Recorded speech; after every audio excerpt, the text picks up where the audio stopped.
Hello বন্ধুরা, সবাই কেমন আছেন? আজকে আমি চলে আসলাম সিঙ্গাপুরের গার্ডেন বাই দ্য বে। আসলে এখানে যারা প্রকৃতিকে ভালোবাসেন তাদের এখানে আসতেই হবে। সিঙ্গাপুরে যদি এসে থাকেন আর যারা প্রকৃতিকে ভালোবাসে থাকেন, এখানে আসা আমি মনে করি খুব জরুরি। তো খুব মিস করবেন যদি না আসে থাকেন। তো এখানে আমি কেন বললাম প্রকৃতিকে যারা ভালোবাসেন এখানে আসতে হবে, আসলে এখানে 166 প্রজাতির 32,000 রকমের গাছ রয়েছে। বিভিন্ন ধরনের অ্যাক্টিভিটি, যেমন বড়দের ছোটোদের, যেমন দেখেন এখানে দেখা যাচ্ছে যে ছোটোদের একটা অ্যাক্টিভিটি। তো এখানে একটা পার্ক আছে।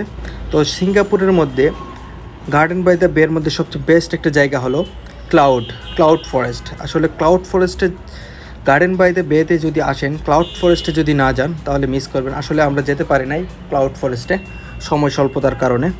তো সুন্দর একটা প্লেস ওই জায়গায়। তো দেখেন আমরা তো পুরা দুপুর থেকে ঘুরতেছি এখানে, তো শেষ করতে পারতেছি না, এত এত সুন্দর সুন্দর জায়গা। প্রায় আমরা দুপুরবেলা আসি, আইসা তো ঘুরতেই আছি, এটা গার্ডেনও শেষ হচ্ছে না। তো দেখেন এখানে কত সুন্দর বাচ্চাদের জন্য অ্যাক্টিভিটিস সব কিছু রয়েছে, বাচ্চা বলেন বড়দের বলেন সবার জন্য।